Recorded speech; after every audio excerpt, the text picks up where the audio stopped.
You are watching Tech Curry. For more informative content, subscribe to our channel and press the bell icon to get new video updates.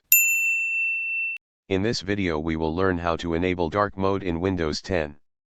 Let's get started.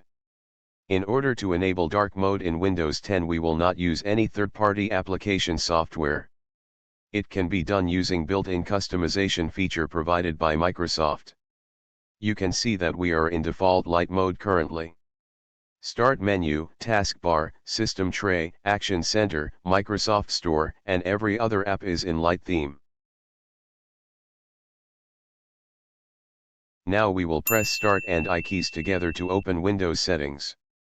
In Windows settings page we will click Personalization.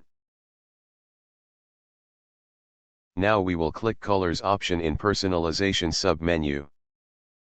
Now in the Colors page we will choose Dark in the Choose Your Color drop-down.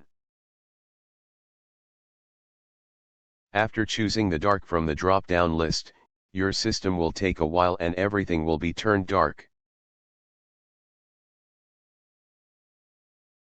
Now you can see that Settings, Windows Explorer, Notification Area, Action Center, Start menu etc. have turned dark.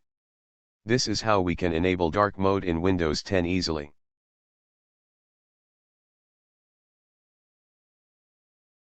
This feature also switches the website to dark mode which natively have dark mode options, i.e. YouTube. For other websites, if required we can use Chrome extensions to change them to dark mode. You will soon see a video on that in our channel.